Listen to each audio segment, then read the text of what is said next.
चुगली कथा से सह्य कर पारे निजे भी बड़ कष्ट पाते संतान कहीं नाती घरे विराट घर करते संतान कहीं नते से घर का दरकार भूत कोठिया आजिकल तो पूरा चेंज हो ट्रेंड बुढ़ा बुढ़ी तो बड़ बड़ घर जिते घर बड़ बड़ घर थी शेष बुढ़ाड़ी बुढ़ी थे कई नी यही प्रकार दुश्चिंता भितर से रही पारे शेष आत्महत्या करने जाते जंगल को चलीगले पूरा जंगल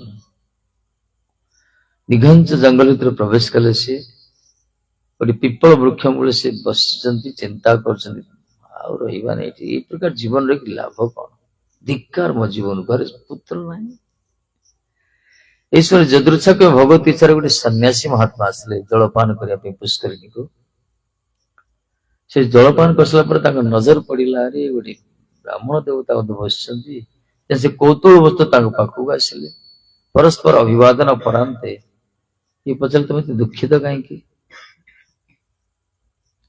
महाराज दुखित कहीं आपण तो सुस्थ सबल देखा बढ़िया कि दुख कौन कौन एमती दुख सी कहले देख महाराज आपण तो साधु लोक जहाँ भगवान आपन पठे मो पाख मो दुख दूर करने मु बड़ दुखी संसार रे आपण मान आशीर्वाद भगवान कृपा सब किसी अच्छी धन सब किसी वैभव ऐश्वर्य सम्मान सब किसी किंतु घरे पुओ गोटे ना तेणु पुत्रहीन कष्ट से केते कष्ट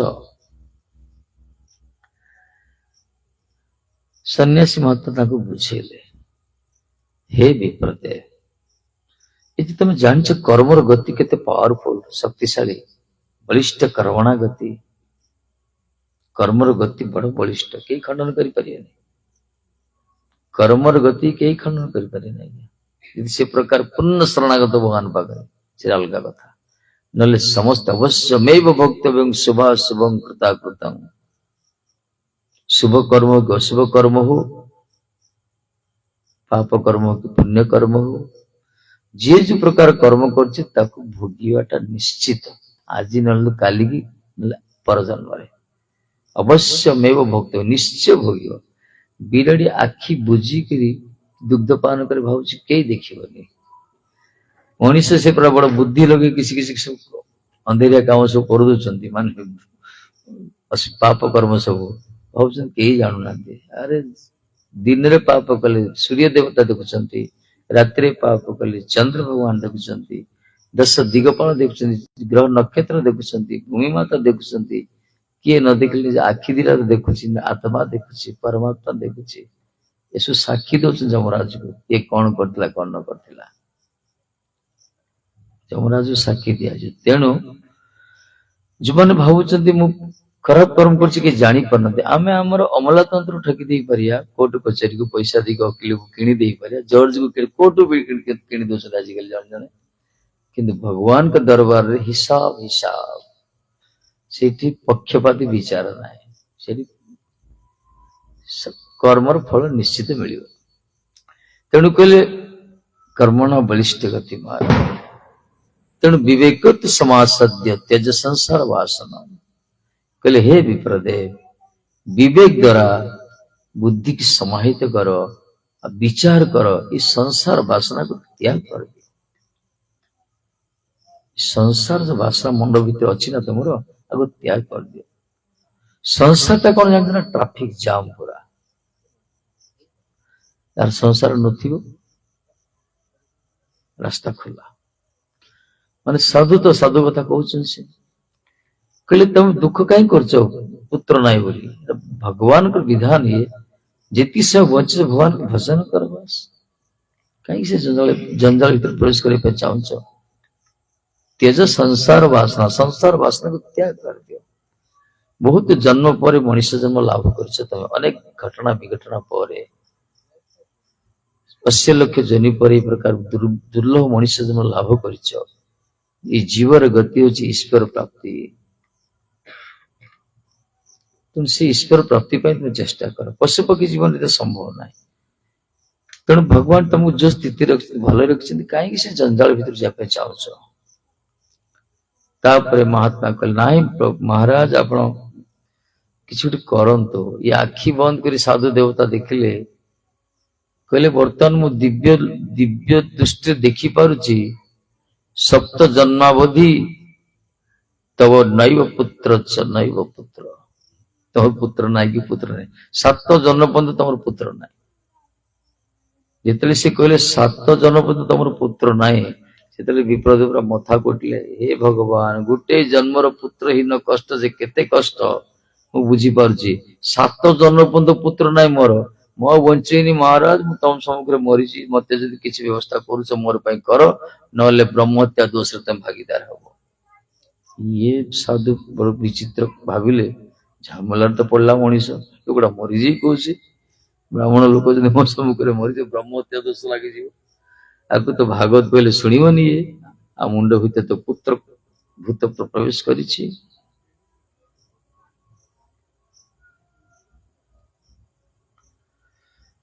ତେଣୁ କହିଲେ ଦେଖ, ସିଏ ବହୁତ ବୁଝେଇଛନ୍ତି, ରେ ମୁଞ୍ଚା ତ୍ୟାଗ କରିଦିଏ, ସଂସାର ବାସନା ମନରୁ ତ୍ୟାଗ କରିଦିଅ। ସେତେବେଳେ ସେ କହୁଛନ୍ତି ତମେ ତ ବାବାଜୀ ଲୋକ, ଘର ଦ୍ୱାର ଛାଡିକି ପଳେଇ ଆସିଛ, ତମର କିଛି ନାହିଁ, ତମେ କୋଉଠି ଜାଣିବ ସଂସାରରେ କି ସୁଖ ଅଛି। ସଂସାର ସୁଖ ଦେଖ, ସଂସାର କେତେ ଆନନ୍ଦ। ଦିନସାରା ପରିଶ୍ରମ କରି ଘରକୁ ଫେରିଲା ପରେ, ଦୋକାନରୁ ହଉ କି ଜମିବାଡି ହଉ, ଚାକିରି କ୍ଷେତ୍ରକୁ ଫେରିଲା ପରେ, ଘରେ ଯୋଉ କୁନି କୁନି ଛୁଆ ମାନେ, ସେମାନେ ତାଙ୍କର ଅସ୍ପଷ୍ଟ ଭାବରେ, ଅବ୍ୟକ୍ତ ଭାବରେ ଯୋଉ ଖନି ଖନି କଥା କହୁଥିବେ, ତାତା ତାତା ପାପା ପାପା କହି ହାତ ଉଠେଇ ଆସୁଥିବେ, ସେତେବେଳେ ତାଙ୍କୁ ଆଲିଙ୍ଗନ କରି ଚୁମ୍ବନ କରି ସମ୍ମାନ କଲେ ଦିନସାରା ପରିଶ୍ରମ ଲାଘବ ହୋଇଯାଏ। ପୁତ୍ର ପୁତ୍ରଙ୍କ ସୁଖରେ ଯେ ସରସ ଗୃହସ୍ଥ ଲୋକ ସନ୍ନ୍ୟାସ ଶୁଷ୍କ ବହି କହିଲେ, ଆରେ ମହାରାଜ ତମର ସନ୍ନ୍ୟାସ ଧର୍ମ ଶୁଷ୍କ, କିଛି ଚାରମି ନାହିଁ ତମର, ସବୁ ଛାଡି ଦେଇ ପଳାଇଲେ, ଖାଲି ବସି ମାଳା ଗଣୁଛ, ତମର କଣ ସୁଖ ଅଛି। ଆମ ଦେଖ ସଂସାର ଲୋକ କେତେ ଆନନ୍ଦ, ପରିଶ୍ରମ କରି ଆସିଲେ ପୁରା ସୁଖ ମିଳିଲା। ଏଇ ମହାତ୍ମା ଦେଖିଲେ, ହେ ଭଗବାନ, ଆମ ମୁଣ୍ଡ ଭିତରେ ତ ସଂସାର ବାସନା ଅଛି, ଆକୁ ଭାଗବତ ପଢିଲା ବୋଲି, ଷଣ୍ଡକୁ ଭାଗବତ ପଢିଆ ଯାହା, ଆକୁ ପଢିଆ ତାହା, ତେଣୁ ଆକୁ କରିବା କଣ, ଆକୁ ପୁତ୍ର ହିଁ ଦେବାକୁ ପଡିବ। ତେଣୁ ସେ କଣ କଲେ, ସାଧୁ ମାନେ ଜାଣନ୍ତି ସଂସାର ଜଳା କେତେ, ବାସ୍ତବରେ ଯୋଉମାନେ ମହାତ୍ମା ନା, ସେ ଜାଣନ୍ତି ସଂସାରଟା ବାହାରକୁ ଚକାଚକ ଦେଖାଯାଏ, ଭିତରେ ବଡ କଷ୍ଟ, ପ୍ରକୃତିରେ କଷ୍ଟ। ସମସ୍ତେ ବସିଛି ଆପଣ ବୁଝୁନାହାନ୍ତି, ସୁଖ ଅଛି ମନ ନାହିଁ, କିଛି ସାମୟିକ, କିନ୍ତୁ ଗଭୀର ଚିନ୍ତନ କରିବା ବଡ କଷ୍ଟ ସଂସାର। ସମସ୍ତଙ୍କର କିଛି ନା କିଛି ପ୍ରୋବ୍ଲେମ, କଷ୍ଟ ରହୁଛି। ତେଣୁ ମହାତ୍ମା ଦେଖିଲେ ଇଏ ତ କହିଲେ ବୁଝିବେନି, ସେଥିପାଇଁ ଗୋଟେ ଫଳ ଗୋଟେ ଦେଲେ, କହିଲେ ଦେଖ ବାବା, ତୁମେ ଆସି ଆତ୍ମହତ୍ୟା କରନି, ଏଇ ଫଳଟା ନିଅ, ତମ ଧର୍ମପତ୍ନୀ କି ଫଳଟା ଦେଇଦବ, ଆଉ ତାଙ୍କୁ ଟିକେ ନିୟମ ଭିତରେ ରୁହ ବୋଲି କହିବ, ସଂଯମ ହେଇକି ରହିବେ, ଯେମିତି ଗୋଟେ ଟାଇମ ଖାଇବେ ବା ଇନ୍ଦ୍ରିୟ ସଂଯମ କରି ରହିବେ, ମିଛ କଥା କହିବେନି, ପାପ କର୍ମ କରିବେନି, ଆମିଷ ଭକ୍ଷଣ କରିବେନି, ଦୁନିଆ କଥା ସବୁ କହିଲେ। ଏସବୁ ରହିଲେ ନିଶ୍ଚୟ ପୁତ୍ର ଗୋଟେ ପ୍ରାପ୍ତି ହବ। ସନ୍ନ୍ୟାସୀ ମହାତ୍ମାକୁ ପ୍ରଣାମ କଲେ ବିପ୍ର ଦେବତା, ଯାହା ହଉ ମହାରାଜ, ଆପଣ ଦେବଦୂତ ଭଳିଆ ମୋ ସମ୍ମୁଖକୁ ଆସିଲେ, ମୁଁ ମରିଥାନ୍ତି, ମତେ ବଞ୍ଚେଇ ଦେଲେ, ମୋର କୁଳ ବଞ୍ଚିଗଲା, ମୋର ବଂଶ ବଞ୍ଚିଗଲା, ମୋର ମାନ ସମ୍ମାନ ଯଶ ପୌରୁଷ ସବୁ ବଞ୍ଚିଗଲା। ତାପରେ ଘରକୁ ଆସିଲେ, ମାତାଶ୍ରୀ ଦେଖିଲେ ଆଜି ପତିଦେବ ପୁରା ପ୍ରସନ୍ନ ଭାବରେ ଆସୁଛନ୍ତି, କିଛି ଭିକ୍ଷା ଭିକ୍ଷା ବେଶୀ ମିଳିଗଲା, ବ୍ରାହ୍ମଣ ଲୋକ ତ ଝୋଲା ଭର୍ତ୍ତି ହେଇଗଲା ବୋଧେ, କିନ୍ତୁ ଇଏ ଆସି କଣ କହିଲେ, ଖୁସି ଖୁସି କହିଲେ, ଦେଖ ଆଜି ଆମର ଦୀର୍ଘ ଦିନର ଇଚ୍ଛା ଫଳ ସଫଳ ହେଇଗଲା ଭଗବାନଙ୍କ କୃପାରୁ। ଦେଖିଲେ କଣ ଲାଗେ ନା, ମୁଁ ଯାଇଥିଲି ବଡ ଦୁଃଖ କଷ୍ଟ, ବଡ କଷ୍ଟରେ ଯାଇଥିଲି, ଭାବିଥିଲି ଜୀବନକୁ ଆତ୍ମହତ୍ୟା କରିଦେବି, ମରିଯିବା ପାଇଁ ଯାଇଥିଲି, କିନ୍ତୁ ଭଗବାନଙ୍କ ଆଶୀର୍ବାଦ ଅଛି, ଗୋଟେ ସାଧୁ ମହାତ୍ମା ଆସିଲେ, ବୋଧେ ଭଗବାନ ସେଇ ରୂପରେ ଆସିଲେ, ଗୋଟେ ଫଳ ଗୋଟେ ଦେଇଛନ୍ତି, ଏଇ ଫଳଟାକୁ କହିଛନ୍ତି ତମେ ଯଦି ଖାଇବ ନା, ତମେ ଗର୍ଭବତୀ ହବ, ସନ୍ତାନ ଜନ୍ମ ହବ, ନିୟମ କଥା କହିଦେଲେ। ଏତିକି କହିକି ସେ ଚାଲିଲେ ବାହାରକୁ ଖୁସି ପୁରା। ଏ ଫଳଟା ଧରିକି ମାତାଜୀ ଚିନ୍ତା କଲେ, କହିଲେ ଭଲ ବାବା ଗୋଟେ କି ବାବାଜୀ ମିଳିଲା ଫଳ ଗୋଟେ ଦେଇଦେଲା। ଏ ଫଳଟା ଖାଇଲେ ତ ଫଳ ଖାଇଲେ ତ ଗର୍ଭବତୀ ହବାକୁ ପଡିବ, ଅନ୍ତଃସତ୍ତ୍ୱ ହବାକୁ ପଡିବ। ଯଦି ଅନ୍ତଃସତ୍ତ୍ୱ ତମ ଗର୍ଭରେ ଯଦି ସନ୍ତାନ ରହିଗଲା ତାହେଲେ ଶରୀରଟା ତ ବିକୃତ ହେଇଯିବ। ଏ ଶରୀର ଯୋଉ ସୁନ୍ଦର ଅଛି ମୁଁ, ଏ ସୁନ୍ଦରତା ନଷ୍ଟ ହେଇଯିବ। ଭାବୁଛି ସେ ଖଳସ ଭାବ, ତ ସେ ଧୁନ୍ଦୁଲି ଭାଇ ସ୍ୱରୂପଟା ଖଳସ ଭାବ। କହିଲେ ମୋ ଶରୀର ଯୋଉ ବର୍ତ୍ତମାନ ଶୃଙ୍ଗାର ହଉଛି, ଯୋଉ ପୁରା ଦର୍ପଣ ସମ୍ମୁଖରେ ଛିଡା ହଉଛି, ଗେଟା ପହଞ୍ଚି, ଏ ତ ରହିବନି।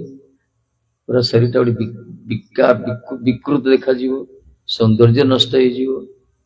ଦ୍ୱିତୀୟରେ ମୁଁ ଫଳଟା ଖାଇ ଯଦି ଗର୍ଭରେ ମୋର ସନ୍ତାନ ରହିଲା ତାହେଲେ ମୁଁ ଚାଲି ପାରିବିନି, ଦୌଡ଼ି ପାରିବିନି। ଯଦି ଚୋର ପଶିଗଲା ଘରେ, ମୁଁ ଖାଲି ଖଟରେ ପଲଙ୍କରେ ବସି ଚିଲେଇବି, କିନ୍ତୁ ଉଠି ଦୌଡ଼ି ଯାଇପାରିବିନି।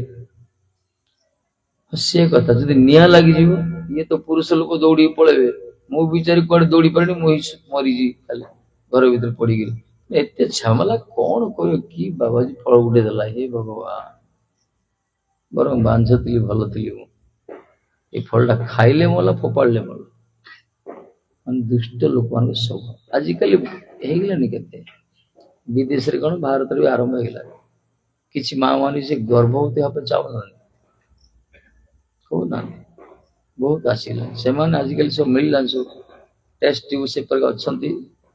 ପୁରୁଷର ମାନେ ଆମର ଯୋଉ ରଜ ବୀର୍ଯ୍ୟ ଯୋଉ ମିଶ୍ରଣ ତାକୁ ରଖାଗଲା ଅନ୍ୟ ଗୋଟେ ସ୍ତ୍ରୀଙ୍କର ଗର୍ଭ ରଖାଯିବ, ସେ ସନ୍ତାନ ଜନ୍ମ କରିବ, ତାକୁ ପଇସା ବି ଦିଆଯିବ, ସେ ସନ୍ତାନ ଜନ୍ମ କରି ସେ ସନ୍ତାନ ମାନେ ଧରିକି ଆସିବ। ଏଇ ପ୍ରକାର ବିଦେଶରେ ବି ଚାଲିଲାନି, ଭାରତରେ କିଛି କିଛି କଲେ। କିଏ ଯୋଉମାନେ ଉଚ୍ଚ ଶିକ୍ଷିତ କର ଏସବୁ ସ୍ୱଭାବ, ବେଶୀ ପାଠ ପଢୁଛନ୍ତି ତ ବେଶୀ ବୁଦ୍ଧିରେ ଲଗାଉଛନ୍ତି। ଅବଶ୍ୟ ଗାଁ ଗହଳିରେ ସେସବୁ ନାହିଁ। ଇଏ ଚିନ୍ତା କଲେ ଈଶ୍ୱର କରିବେ କଣ। ଈଶ୍ୱର ତାଙ୍କର ଭଉଣୀ ଗୋଟେ ଆସିଲା, ତାଙ୍କ ନିଜ ଭଉଣୀ। ଭଉଣୀ ଏଇଭଳିଆ ଆରୁ ଭଳିଆ, ଇଏ ଯେମିତି ଦୁଷ୍ଟା ଖଳ ସ୍ୱଭାବ, ଭଉଣୀ ବି ସେ ପ୍ରକାର। ସିଏ କଣ ଭଲ ପରାମର୍ଶ ଦେବେ କି? ସିଏ ଦେଖିଲେ ତାଙ୍କ ନାନୀ, ତାଙ୍କ ବଡ ଭଉଣୀ ଚିନ୍ତାରେ ବସିଛନ୍ତି। ପଚାରିଲେ, ଆରେ ତମେ ଚିନ୍ତା କାହିଁ କରୁଛ? କଣ କହିବି, ଗୋଟେ ବିଏ ବାବା କୁଆଡେ ଯାଇଥିଲେ, ଦେଖିଲେ ଯେ ସେଠି ଗୋଟେ ସନ୍ତାନ, ଗୋଟେ ସନ୍ନ୍ୟାସୀ ମିଳିଲା ତାଙ୍କୁ। ସେ ସନ୍ନ୍ୟାସୀ କି ଗୋଟେ ଫଳ ଦେଇଛନ୍ତି, ସେ ଫଳଟା ଖାଇଲେ ଗର୍ଭବତୀ ଏବଂ ସନ୍ତାନ ଜନ୍ମ ହବ। ତେଣୁ ମୁଁ ଚାହୁଁଛି ସେ ଫଳ ଭକ୍ଷଣ କରିବେନି, କିନ୍ତୁ ଫଳ ଯଦି ଭକ୍ଷଣ ନ କରିବେ ତାହେଲେ ତ ସନ୍ତାନ ହବନି। ତେଣୁ ସ୍ୱାମୀ ଗାଳି କରିବେ, କଣ କରିବି କୁହନ୍ତି। ସେ କହିଲା, ଆରେ ମୁଁ ଅଛି, ଚିନ୍ତା କରେ ନା। ତୁ ଜାଣିଛୁ ମୁଁ ବର୍ତ୍ତମାନ ଗର୍ଭବତୀ, ଆରମ୍ଭ ହେଇଛି ମୋର, କିଛି ଦିନ ପରେ ପ୍ରସବ ହବ। ଆମେ ତ ଗରିବ ଲୋକ, ତୋର ଧନର ବି ଅଭାବ ନାହିଁ। ତେଣୁ ତୁ ଗୋଟେ କାମ କରେ ନାନୀ, ନା କଣ, ମିଛିମିଛିକା ଗର୍ଭବତୀ ଆକ୍ଟିଂ କରେ, ଅଭିନୟ କରେ, ମିଛିମିଛିକା ଗୋଟେ ଗର୍ଭବତୀ ଭଳିଆ ଖଟରେ ଶୋଇ ପଡେ। ତମ ସ୍ୱାମୀ ଜାଣେ ତମେ ଗର୍ଭବତୀ ଅଛ। ଯେତେବେଳେ ମୋର ସନ୍ତାନ ଗୋଟେ ଜନ୍ମ ହବ, ମୁଁ ରାତିରେ ମୋ ସ୍ୱାମୀ ହାତରେ ସେ ନବଜାତ ସନ୍ତାନକୁ ପଠେଇଦେଇ ତମ ପାଖରେ, ତମ କୂଳରେ ସେ ରଖିଦବ। ତମେ କିଛି ପଇସା ଧନ ଦେଇଦବ, ସେ ପଳେଇବ। ତାପରେ ତା ପରଦିନ ତମେ ଚିତ୍କାର କରିବ, କହିବ, ଆରେ ପରିପକ୍ୱ ଅବସ୍ଥାରେ ବୁଢୀ ବୟସରେ ମୋର ଛୁଆ ଜନ୍ମ ହେଲା, ମୋର ପୟଧାରରେ ସ୍ତନରେ ଦୁଗ୍ଧ କ୍ଷରଣ ହଉନି, କଣ କରିବି, ମୋ ଛୁଆଟା ବଞ୍ଚିବ କେମିତି? ତମେ ଚିନ୍ତା କରିବ, ପାଟି କହିବ, ମୋ ଭଉଣୀ ଗୋଟେ ବର୍ତ୍ତମାନ ମୁଁ ଶୁଣିଥିଲି ତା ଗୋଟେ ଛୁଆ ଜନ୍ମ ହେଇଛି, ମରିଯାଇଥିଲା ବୋଧେ, ତାକୁ ନେଇ ଆସି ପାଖରେ ରଖିଲେ ମୋ ଛୁଆର ସେବା ବି କରିବ, ଆଉ ଦୁଗ୍ଧ ପାନ କରିଦବ। ଏଇ ପ୍ରକାର ଭଉଣୀ ପରାମର୍ଶ ଦେଲା। ଭଲ ଦି ଭଉଣୀଙ୍କର କି ପ୍ରକାର ପ୍ଲାନ ଦେଖ। କହିଲି ଇଏ ବି ଠିକ, ଦୁଷ୍ଟ ଲୋକମାନଙ୍କ ବୁଦ୍ଧି ସବୁ ଦୁଷ୍ଟ ବୁଦ୍ଧି ଦିଅନ୍ତି। ସେ କହିଲା, ହଁ ବଢିଆ ପରାମର୍ଶ ଦେଲୁ, କିନ୍ତୁ ମତେ କିଛି ପଇସା ଦେଇଦବୁ। ହଁ କହିଲେ, ନାନୀ କିଛି ଅସୁବିଧା ନାହିଁ। ଏ ସତ ଏ ଧୁନ୍ଦୁଲି ଭାଇ କଣ କଲା, ଅଭିନୟ କଲା। ଆଜ୍ଞା ଗର୍ଭବତୀ ବେଳେ ଗୋଟେ ଅଭିନୟ କଲା, ପୁରା ଦେଖେଇଗଲା। ସେ ଅଭିନୟ କରିବା ପାଇଁ ତ ବହୁତ ରାସ୍ତା ଅଛି। ତାଙ୍କ ସ୍ୱାମୀ ବଡ ସରଳ ଥିଲା, କହିଲେ, ହଁ ଯାହା ହଉ, ସନ୍ନ୍ୟାସୀ ଫଳ ଦେଇଥିଲେ, କିଛି କାମ କଲା, ଗର୍ଭବତୀ ପଢୁଛି, ସନ୍ତାନ ରହିଛି ଗର୍ଭରେ। ଆଉ ସେ ଭଉଣୀ ତାର କହିଥିଲା, ଏ ପଚାରିଥିଲା ଫଳଟା କରିବା କଣ? ଆରେ ଫଳଟା କଣ କରିବ? ତମ ଗୋମାତା ଅଛି, ତା ଘରେ ଗାଈ ମଧ୍ୟ ବାଞ୍ଝ ଥିଲା, ଗୋଟେ ଗୋମାତା ବି, ତାର ବି ସନ୍ତାନ କିଛି ହଉନଥିଲା, ସେ ଗୋମାତାଠୁ ଖୁଆଇଦବ। ଯଦି ଗୋମାତାର ଗୋଟେ ସନ୍ତାନ ଜନ୍ମ ହେଇଗଲା ତାହେଲେ ଜାଣୁ ବାବାଜୀ ପକ୍କା ଅଛି। ଯଦି ଗୋମାତାର ସନ୍ତାନ ଜନ୍ମ ହେଲା ତାହେଲେ ଜାଣୁ ବାବାଜୀର ପୁରା ଫେକ୍ ବାବାଜୀ, ଠକ ବାବାଜୀଟା। ଏଇ ପ୍ରକାର ଦି ଭଉଣୀ ସଲା ସତରା ହେଲେ, ସେଇ ପ୍ଲାନ ମୁତାବକ କାର୍ଯ୍ୟ ବି ଚାଲିଛି, ଆଗ ଚାଲିଲା। ये सतु सत अभिनय कले, गर्भवती अभिनय कले, स्वाई बड़ खुश, बहु व्यवस्था करदे, पूरा घर द्वार सफा करने परिचारिका रखीदे, खटू महाराणी भाया सेवा कले, रही तार जत्न निगला। सी जे जानी बिचरा पुरुष स्वामी जापार एत अभिनय कर गोटे माता जी गोटे पुरुष को 10-5 मिनट भर पढ़ीदेव। भगवान बुद्धि देख, माँ मान को भगवान एति शक्ति देते, गोटे पुरुष 5-10 मिनट पढ़दे स्थिति अच्छी, किंतु गोटे पुरुष गोटे स्त्री को जीवन पढ़ी पार, सारा जीवन लगे तो पढ़ी पार, बुझीपार अच्छे। स्त्री मान बुद्धि की बेसी प्रखर बुद्धि, बोका नुहति से गोटे पुरुष जीवन भी बुझीपार गोटे स्त्री की, किंतु गोटे स्त्री गोटे 5-10 मिनट बुझ दो स्वामी की कथा, या स्वामी जा गोटे स्त्री प्रति आसक्ति की था, सबकि बांति कर दिखते, खुली कही दिखते, सबकि पेटर बाहर कर दिखते बस खोल, किंतु माँ मान भीतर खबर पेट बड़ कष्ट है, एत सहज नहीं। ये भगवान को विधान है। तेणु ये सरल पुरुष थे किए आत्मदेव, ये बुझे सत्य स्त्री गर्भवती से एत नाटक कर किए जाने भौणी की धरिक एत प्लान कर। ठीक समय गोटे संतान है भौणीर, राति स्वामी नहीं आसी संतान टाक नवजात संतान को कोल रखी किसी पैसा सुना धरिक से पलि। सका छड़ा कुआ कुआ राभ कर आत्मदेव निद भांगी देखिले छुआ जन्म बड़ खुशी, जा हो से महात्मा आशीर्वाद बड़ काम कला, सी पूरा बाजा फाजा ढकेला, पूरा बाण फुटेला, पूरा खुशी, पूरा एरिया सारा खुशी, पूरा जहाँ जन्म आत्मदेव पुओ जन्म किसी समय पर माता जी धर्मपत्नी कहले, देख देख परिपक्व अवस्था संतान जन्म हो तार परिणाम देख, मोर दुग्ध ही क्षीरित होनी, ये बचो केमती से प्रकार नथिला, ये अमूल सेरेलैक सब किसी नथिला, एबे सब बाहरी फुलान सब बेबी फूड से माँ दुग्ध ही छुआ बचुला, से बड़ पुष्टि सब होता, तो अलग प्रकार। ये कौन करिया ना कौन करे, मुझे शुणी मो भौणी गोटे छुआ जन्म की मरी जाइए, निश्चित रूप से नहीं आसे से मोर सेवा भी कर मो छुआर जत्न नहीं पारे, दुग्ध पान कर। ये आत्मदेव कहले, ये निजे गले डाकिया और तुम टे जाओ, ये बिचरा गले डाकिक नहीं आसिले भौणी की पाखे रखिले, सुरखुरे चलछि काम। यही समय कौन है किछि दिन पर ये जो गोमाता जो फल गोटे खुआई से गोमाता गोटे संतान प्रसव कले,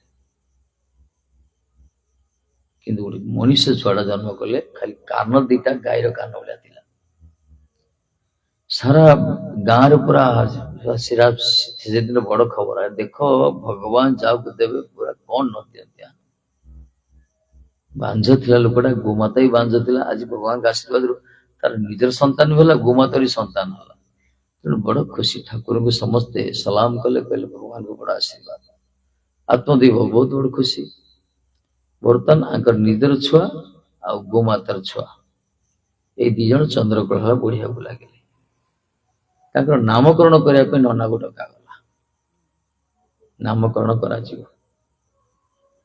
नना बाबा आसिले, सी पंजिका खोजुंट के मुहूर्त के समय कौन कौन तार पुष्टि पुष्टि काटिले यात्रा सब कर कथा।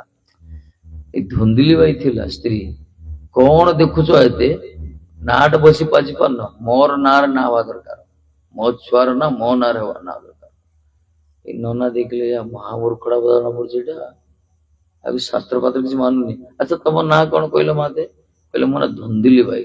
ଧୁ ଧୁ ଧୁ ଧୁ ଧୁ ହଁ ଧୁନ୍ଦୁକାରୀ, ଠିକ ତ? ହଁ ବଢିଆ ନାଁ ବାଛ, ମେଞ୍ଚେ ପଇସା ମିଳିଲା, ନନାକୁ ଦକ୍ଷିଣା ମିଳିଲେ ଗଲା, ତମେ ଯାହା କରୁଛ କର। ଏ ବିଦା ସେଇଠୁ ମାଲ ପାଣି ମିଳେ ଗଲା, ସେ ଆଉ ଯଦି ଶାସ୍ତ୍ର ପାତ୍ର ହେଲା। କିନ୍ତୁ ବଡ ବଡ ଏଇ ଯୋଉ ଗୋମାତା ପାଖରେ ଜନ୍ମ ହେଇଛି, ସେ ଦେଖିଲେ ଲକ୍ଷଣ, ଦେଖିଲେ ଦେଖିଲେ ତାର କାନଟା ଗୋମାତାର କର୍ଣ୍ଣ କାନ ଭଳିଆ ହେଇଛି, ତା ନାଁ ଦେଲେ ଗୋକର୍ଣ୍ଣ। ଗୋମାତା ପାଖରୁ ଜନ୍ମ ହେଇଥିବା ଛୁଆ ନାଁ ହେଲା ଗୋକର୍ଣ୍ଣ, ଆଉ ଧୁନ୍ଦୁଲି ଭାଇର ପୁଅ ନାଁ ହେଲା ଧୁନ୍ଦୁକାରୀ। ଏଇ ଦି ଜଣ, ଗୋଟେ ହେଲା ତୁଳସୀ ପତ୍ର ଆଉ ଗୋଟେ ହେଲା ବିଛୁଆତି। ତୁଳସୀ ପତ୍ର ଜନ୍ମରୁ ବିପତ୍ର ବାସିବ, ଆଉ ବିଛୁଆତି କୁଣ୍ଡିଆ କରିବ। ଜଣେ ଦୁଷ୍ଟ ଦୁର୍ଜନ, ଆଉ ଜଣେ ଶିଷ୍ଟ ସଜ୍ଜନ। ତେଣୁ ଏଇ ଯୋଉ ଗୋକର୍ଣ୍ଣ ଯେ ଗୋମାତାଙ୍କ ପାଖରୁ ଜନ୍ମ ହେଇଥିଲେ, ସେ ଗୋଟେ ଋଷିଙ୍କର ତପସ୍ୟାର ଫଳର ପ୍ରସାଦ। ସିଏ ଗୋଟେ ମହାତ୍ମା ସାଧୁ, ତାଙ୍କର ଆଶୀର୍ବାଦ ମିଳିଥିଲା ଫଳ ରୂପରେ। ସେଇଠୁ ଗୋମାତାଙ୍କ ପାଖରୁ ଗୋଟେ ସାତ୍ବିକ ଝିଅ ପାଖରୁ ଜନ୍ମ ହେଇଛନ୍ତି। ତେଣୁ ତାଙ୍କ ପାଖରେ ସବୁ ଦୈବୀ ସମ୍ପଦ ଗୁଣ ଦେଖାଗଲା। ଜନ୍ମରୁ ସେ ନମ୍ର, ଧୀର, ଶାନ୍ତ, ସବୁବେଳେ ବିବେକ ସହିତ କାମ କରୁଥିଲେ। ସମସ୍ତଙ୍କୁ ସମ୍ମାନ, ବଡ ମାନଙ୍କୁ ସମ୍ମାନ କରୁଥିଲେ। କେବେ ଦି ଜଣ କଥା ହେଲେ ମଝିରେ ଉଲ୍ଲଂଘନ କରି କହୁନଥିଲେ, ଓଭରଟେକ୍ କରି କଥା କହୁନଥିଲେ। ସବୁବେଳେ ତାଙ୍କର ବିନମ୍ରତା, ସବୁବେଳେ ପରାମର୍ଶ ନେଇ ଚାଲୁଥିଲେ, ଆଉ ସବୁବେଳେ ଆଧ୍ୟାତ୍ମ ଚିନ୍ତନ ରହୁଥିଲେ। ଭଗବାନଙ୍କର ଭଜନ କୀର୍ତ୍ତନ କରୁଥିଲେ, ଭଲ ଲୋକ ସହିତ ମିଶୁଥିଲେ, ସବୁବେଳେ ଭାଗବତ, ଟୁଙ୍ଗି, ଗୀତା ଏସବୁ ଭିତରେ ସେ ଚାଲୁଥିଲା। ଏଇ ଧୁନ୍ଦୁକାରୀ କଣ, ଆଙ୍କର ବିଛୁଆତିଟା ଏଇଟା, ଇଏ ସେ ପ୍ରକାର ଗର୍ଭରୁ ଜନ୍ମ ହେଇଛି।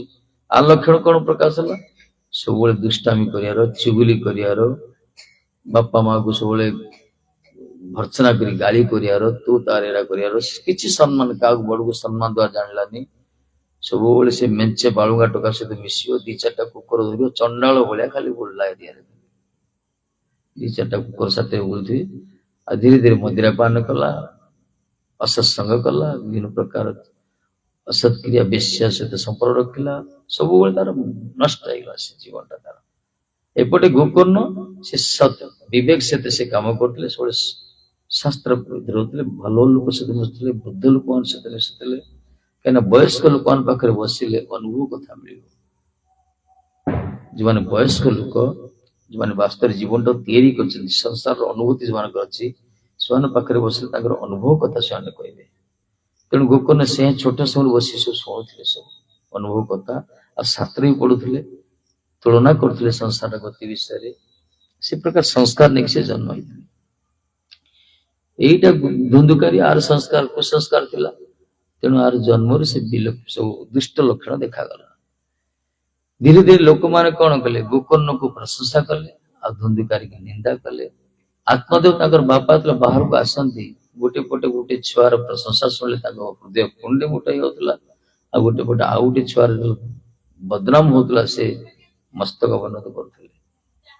ଲୋକମାନେ ପ୍ରଶଂସା କମ କରି ନିନ୍ଦାଟା ବେଶୀ କରିବେ। ଲୋକ କାହାର ଭଲ ଗୁଣ କମ କହିବେ, କିନ୍ତୁ ନିନ୍ଦାଟା ବେଶୀ କରିବେ। ସମାଜ ସେ ଆଜ୍ଞା। ଦେଖୁଛନ୍ତି ଭଗବାନ ମର୍ୟାଦା ପୁସ୍ତକ ଭଗବାନ ରାମଚନ୍ଦ୍ରଙ୍କ ଦରବାର ଦେଖାଗଲା ପରା। ଜାନକୀ ସିଂହ ମହିମାକୁ କେହି ଦେଖିପାରିଲେନି, କିନ୍ତୁ ରାମଚନ୍ଦ୍ର ଦୂତ ପଠେଇଲେ, ଯାହା ରାଜାଭିଷେକ ହେଲା ପରେ କହିଲେ ଲୋକମାନେ କଣ କଥାବାର୍ତ୍ତା ହଉଛନ୍ତି। ଦୂତ ଆସି କହିଲେ, ମହାରାଜ ଲୋକମାନେ ଭଲ କଥା କହୁଛନ୍ତି ଯେ, କିନ୍ତୁ ଗୋଟେ କଥା ବଡ ଅସହ୍ୟ ନା କଣ କହୁଛନ୍ତି, ଦେଖ ଏ କି ରାଜା ଇଏ, ସେ ଜାନକୀ ଜୀବନ ରାବଣ ଅସୁରର ବଗିଚାରେ ଥିଲା, ତାକୁ ଧରିକି ଆସି ଘରେ ରଖି ଦେଇଛନ୍ତି। ଲୋକମାନେ ଜାନକୀଜୀର ମହିମାକୁ ବୁଝିପାରିଲେନି, ଦୋଷାରୋପ କଲେ। ରାମଜୀଙ୍କର ପ୍ରଜାରଞ୍ଜନ କଥାକୁ ବୁଝିପାରିଲେନି, ଦୋଷାରୋପ କଲେ। ଲୋକମାନଙ୍କ ସ୍ୱଭାବ ଏଇଆ। କିଛି ଲୋକ ରୁହନ୍ତି ସବୁବେଳେ ନିନ୍ଦା ହିଁ କରନ୍ତି, ନିନ୍ଦା ନ କଲେ ତାଙ୍କର ହଜମ ହବନି। ଗୋଟେ ଲୋକ ଅଛନ୍ତି, ଗୋଟେ ମା ଅଛନ୍ତି, ସକାଳୁ ଉଠିଏ ରାତି ଭିତରେ ଦେଖିବେ ସୂର୍ଯ୍ୟାସ୍ତ ହେଇଗଲା, ସଞ୍ଜ ହେଇଗଲା, ଝଗଡା କରିବାକୁ କେଉଠି ମିଳିଲାନି, ସେ ଡାକି ରାସ୍ତାରେ ଯିବା ଲୋକ ଡାକି ଝଗଡା କରିବ। ଝଗଡାଟା କଲେ ତାକୁ ଗୋଟେ ଶାନ୍ତି ମିଳିବ, ଖାଇକି ଶୋଇବ। ସେ ଏଇଟା ତାଙ୍କର ସ୍ୱଭାବ। କେତେ ଲୋକଙ୍କର ନିନ୍ଦୁକ ମାନଙ୍କ ସ୍ୱଭାବ ଏଇଆ। ଯେ ଚାଲିଯିବା ସକାଳେ ହାତ ଦିଅନ୍ତି, କିଛି ଛୁଆ ଅଛନ୍ତି, କିଛି ଛୁଆ ଅଛନ୍ତି ପିଲା ଦୁଷ୍ଟାମିର ପୁରା ଗୁରୁ ସେମାନେ ଚାଲିଯିବ ସବୁବେଳେ ହାତ ଦେବେ ତାଙ୍କର ସ୍ୱଭାବ ସେଇଆ। ସେମିତି ଗୋଟେ ଗୋଟେ ବୟସ୍କ ଲୋକ ଅଛନ୍ତି, ବୟସ୍କ ମା ଅଛନ୍ତି, ଝଗଡା ନ କଲେ ତାଙ୍କର ହଜମ ହୁଏନି। ଝଗଡା ତ କରୁଥିବେ କଣ୍ଟା ବାଡରେ ଲୁଗା ପକେଇଲା ଭଳିଆ ଟାଣି ଝଗଡା କରି, ସ୍ୱଭାବ ସେଇଆ ତାଙ୍କର।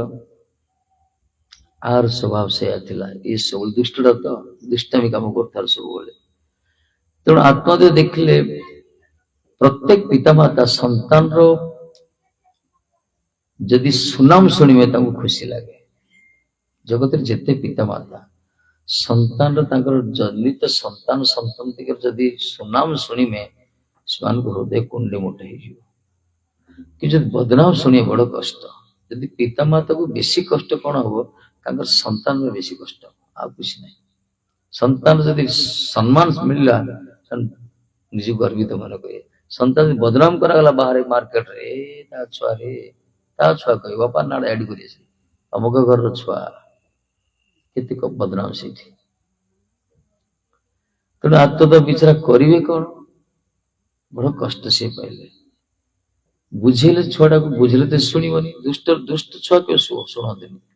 ସେ କଣ ଶୁଣେ, ପେଟେ ମଦ ଖାଇକି ସବୁବେଳେ ରହୁଥିବ, ଦିନ ସାରା ମଦ ଖାଇବା ଆସିବ ରହିବ, ସେ ତାର ଧନ୍ଦା ସେୟା ଥିଲା। ତେଣୁ ଗୋକର୍ଣ୍ଣ କଣ କରୁଥିଲେ, ସେ ଘରକୁ ଆସୁନଥିଲେ, ସେ ସବୁବେଳେ ସେ ଭାଗ ଟୁଙ୍ଗିରେ ରହୁଥିଲେ, ସେଇଠି ସେ ରହୁଥିଲେ। ସନ୍ଧ୍ୟା ସମୟରେ ଆସୁଥିଲେ, କଣ ଟିକେ ଖାଇକି ଶୋଇ ପଡୁଥିଲେ, ସକାଳୁ ଉଠିକି ପଳଉଥିଲେ। ଏଇ ପ୍ରକାର ସେ ଘର ଭିତରେ ବେଶୀ ସମୟ ରହୁନଥିଲେ, ସବୁବେଳେ ସତ୍ସଙ୍ଗ ଭିତରେ ରହୁଥିଲେ। ସେ ତାଙ୍କ ସଂସ୍କାର ସେଇଆ। ଇଏ ବି ଘର ଭିତରେ ରହୁନଥିବାର ସବୁବେଳେ ଦୁଷ୍ଟ ପିଲାଙ୍କ ସାଥିରେ ମିଶିବେ, ରାତିରେ ପେଟେ ପିଇକି ଆସିବ, ଆସି ବଢିଆ ପିଠା କରିବ ମାଆକୁ ବାପାକୁ। ଏଇ ପ୍ରକାର ଏଇ ମଦ ଗୋଟେ ବଡ ପାୱାରଫୁଲ ଜିନିଷ ଆଜ୍ଞା, ଏ ବଡ ମାରାତ୍ମକ। ସଂସାରକୁ ଯେ ନଷ୍ଟ କରୁଛି ଏଇ ବସ୍ତୁଟା ଗୋଟେ। ବର୍ତ୍ତମାନ ସେ ତାର ସବୁ ତ ମଣିଷ ତ ନଷ୍ଟ କରିଦିଏ। ଆଉ ମଦ ଖାଇଲେ ବ୍ରହ୍ମଜ୍ଞାନୀ ବାହାରିଛି ବେଳେ ବେଳେ। ଏମିତି କଥା କୁହନ୍ତି ସେମାନେ, ଆଉ ଶୁଣିଲେ ହସ ଲାଗିବ, ଦୁଃଖ ବି ଲାଗିବ। ଏଇ ଧନ୍ଦିକାରୀ ସେ ପ୍ରକାର ଥିଲା। ଗୋଟେ ମଦୁଆ ଥିଲା, ଗୋଟେ ଜାଣିଛ ନା, ଥରେ ଗୋଟେ ମନ୍ଦିର ଭିତରେ ଗୋଟେ ପୂଜାରୀ ପୂଜା କରୁଛି, ଆରତି କରୁଛି। ମଧୁଆ ଉଠି ପଳାଇଲା। ସେ ଗାଁରେ ଗୋଟେ ପେଟେ ମାତାଲି ପିଇ, ସେ ଚାଲି ପାରୁନି, ଭଲ ଢଳୁଛି ପୁରା, ଏପଟେ ସେପଟେ ହଉଛି। ଆସିଲା, ଦେଖିଲା ପୂଜାଟା ଅଛି। ସେ ମଦ ନିଶା ତ ଯାଗୁଥିଲେ ହୁଏ, ସେ ଯୋଉଟା ନଜର ପଡୁଛି ତା ସହିତ ଲାଗିଯିବେ ଚୁମ୍ବକ ଭଳିଆ। ସେ ପୂଜାରେ ଗଲେ, ଏଇ ପୂଜା ନା ନା, हे भगवान आज कार जमराज सामने पड़ी आज कौन होला बता सबसे कौन बड़ा है कह सब बड़ किए क्या बड़ कह मदुआड़ा किसी उल्टा पाल्टा कर गाड़ी कर पिटी पकेव कहला अरे भाई ठाकुर जी बड़ा है ठाकुर बड़ा है ठाकुर ठाकुर बड़ कहले पूजा कर ठाकुर जी बड़ा है ठाकुर जदि बड़ा ये खड़ा ये छिड़ा कहीं धरती पर क्यों खड़ा है माटी ऊपर कहीं छिड़ा है ये कहला भल कथा तो से तो कहला ना ठीक धरती बड़ा है धरती बड़ी है धरती माता बड़ी से मुद्दा कहे यदि धरती बड़ी है तो शेष की पर क्यों पड़ी है धरती माता किए धरती शेषनाग धरती शेषनाग कहले अगर धरती बड़ी है तो शेष की पर क्यों पड़ी है शेषनाग पर कहीं रही एमती ना जो ब्रह्म ज्ञान भाला तार तो तार भी ज्ञान बाढ़ ये कहले कौन कह अरे भाई शेषनाग बड़ा है अनंत शेषनाग सापड़ा बड़ो कहले ये मुद्दा को अगर शेषनाग बड़ा है तो शंकर की गले में क्यों पड़ा है शंकर जी धरती सापड़ा को यदि से बड़ा है जो शंकर को गलार कहीं पड़े ये कहले अरे भाई शंकर जी बड़ा है धत शंकर बड़ा है तो कैलाश में क्यों पड़ा है कैलाश कहीं से रही कहले भाई कैलाश बड़ा है अरे से तक फटकार किसी किए पुजारी कला तो देखो अगर कैलाश बढ़ा तो रावण ने क्यों उखाड़ा रावण कैलाश उखाड़ दिया पूरा तो कहला मेरे बाप मुझे नहीं मालूम तू बता दे कौन बड़ा है हाँ पॉइंट को आसिल देख तापर बड़ कष्ट छिड़ा हला दी हाथ दीटा बोतल धरछि दी हाथ बोतल आसे देख दो बोतल पी कर भी जो दो टांग पर खड़ा है वो बड़ा है माने दीदीटा बोतल पीक बोधे जे दी गोटे छिड़ा हो से बड़ा मत मु बड़ सब ये ହେଲା ब्रह्म ज्ञान मधुआ मानकर होची समय देखुछ हम से हो सन का को मानियानी किछि सन कोन करछंती कोन कोछ नि जानि परना नष्ट कर दिया गया सुधरिया दरकार वास्तव परिवार जदि नष्ट होची एई गुटे वस्तु लागि एमती छोट परिवार कथा नहीं बड़ परिवार तो फाट सुट यही गोटे वस्तु बड़ परिवार देखा बड़ हाई सोसाइटी फैमिली मध्य यही गोटे जिस किए तो देशी पीऊँ किए तो विदेश पीऊँ सैंपल पीऊँ जहाँ भी हो निशा निशा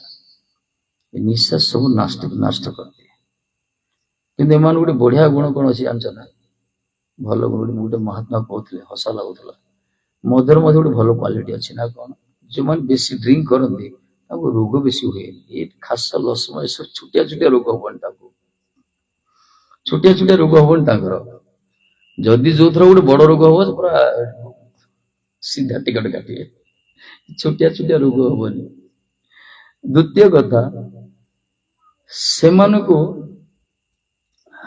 भय ना किसी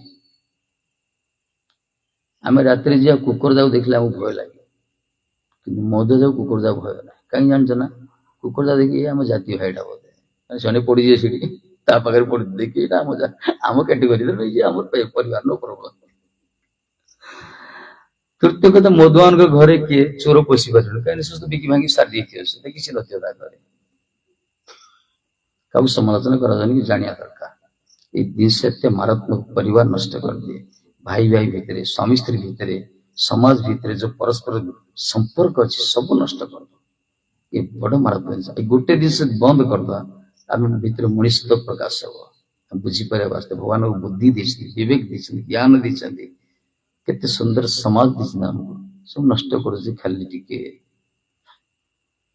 तेणु ये धुंधकारी सीन थिला तार किसी ने बापा किए माँ आगे पेटी पीढ़ी पल तार की बापा की बापा नाली दाखी नाली सब तेणु बिचरा बापा बड़ कष्ट पाइले कष्ट पाई से कौन कर चिंता ही बस कौन कर मरी पार कि मरी पार परिवार मुह छाड़ी पारना निजे आत्महत्या कर पारना जो पुओ नथिला आत्महत्या करने जाइए कि पुओ है बर्तमान आत्महत्या कर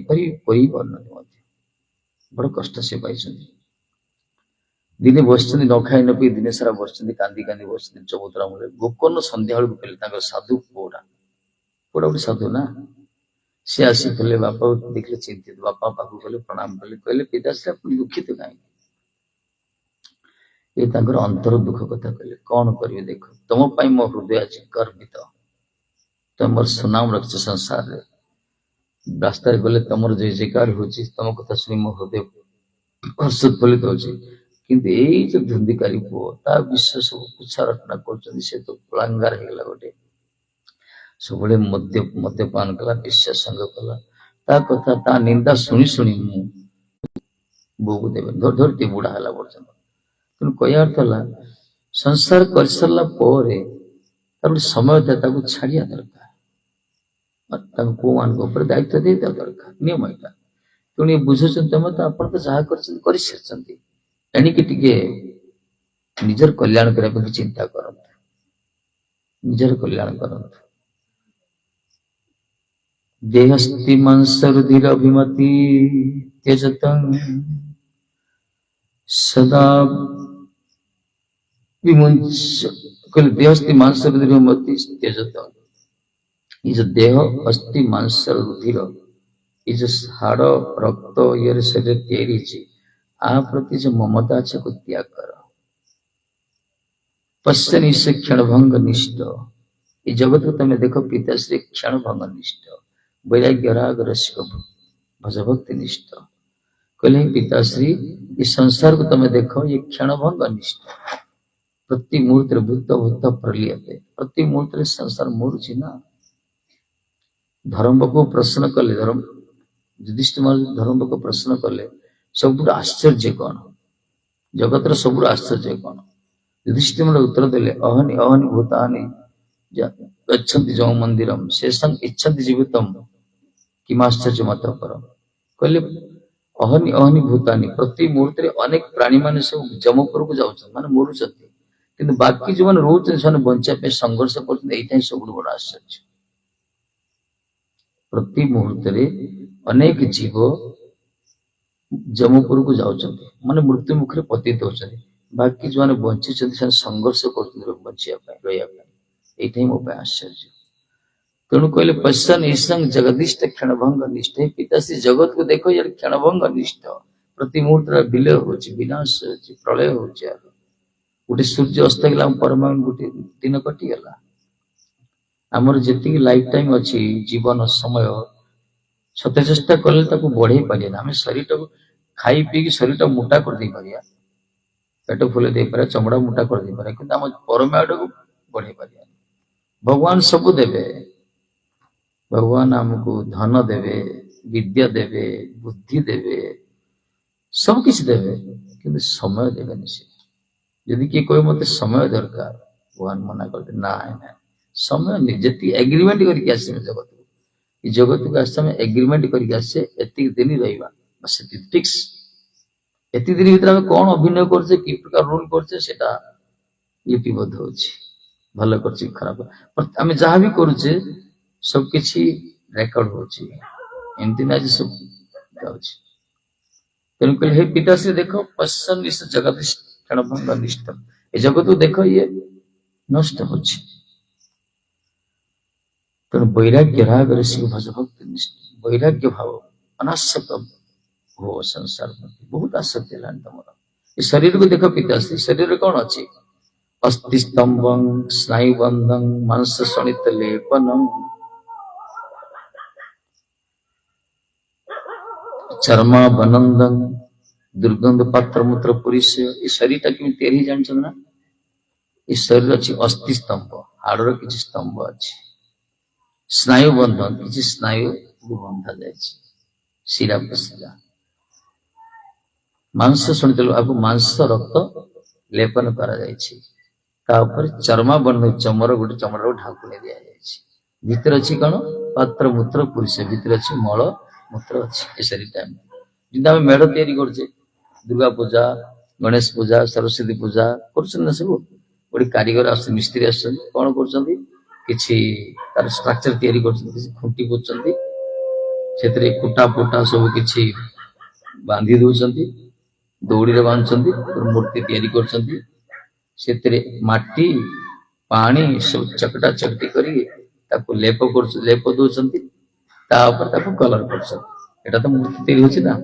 କିଛି ବାଉଁଶ, କିଛି କାଠି କୁଟା, କିଛି ରସି, ଆଉ କିଛି ମାଟି ପାଣି। ସେମିତି ଭଗବାନ ଶରୀରଟା ସେ ପୁରା ତିଆରି କରିଛନ୍ତି। ଅସ୍ତିତ୍ୱ କିଛି ହାଡ ହିଁ ଅଛି, ସ୍କେଲିଟନ ଖାଲି ହାଡ। ଏ ଖାଲି ଶରୀରଟା ଖାଲି ହାଡ, ତଳୁ ଖାଲି ହାଡ ହିଁ ହାଡ। ଅସ୍ଥି ସ୍ତମ୍ଭ, ଏଥିରେ ସ୍ନାୟୁ ବନ୍ଧ, ହାଡ ଯାକ ଜଏଣ୍ଟ ହେଇଛି, ବୁଝିଲେ ନା? କିଛି ଶିରା ବସ୍ତା, ମାନେ ବିଭିନ୍ନ ପ୍ରକାର 108 ନାଡି ଅଛି ଭିତରେ, ବିଭିନ୍ନ ପ୍ରକାର ସବୁ ରହିଛି, ସବୁ ବନ୍ଧା ହେଇଛି। ସେଥିରେ ମାଂସ ଶୋଣିତ, ଯେମିତି କାରିଗର ମିସ୍ତ୍ରୀ ମୂର୍ତ୍ତି ତିଆରି କରେ, ମାଟି ପାଣି ସବୁ ଚକଟା ଚକଟିକି ଲେପନ କରେ, ଏଇ ଭଗବାନ ସ୍ରଷ୍ଟା ମଧ୍ୟ ଏଇ ଶରୀର ହାଡ ଉପରେ କଣ କରନ୍ତି? ମାଂସ ଶୋଣିତ, ମାଂସ ରକ୍ତକୁ ଚକଟି ଏଥିରେ ଲେପନ କରାଯାଇଛି। ତାକୁ ଯଦି କାଟିବା ଖାଲି ମାଂସ ବାହାରିବ, ରକ୍ତ ବାହାରିବ। ତା ଉପରେ କଣ? ଚର୍ମାବର୍ଣ୍ଣ, ଚମର ଢାଙ୍କୁଣି ଉଠିଛି। ଏ ଶରୀରଟା ତ ଚମଡ଼ା ଢାଙ୍କୁଣି, କିଏ କଳା କିଏ ଗୋରା, ମାର୍କେଟ ଚାଲିଛି ସଂସାରରେ।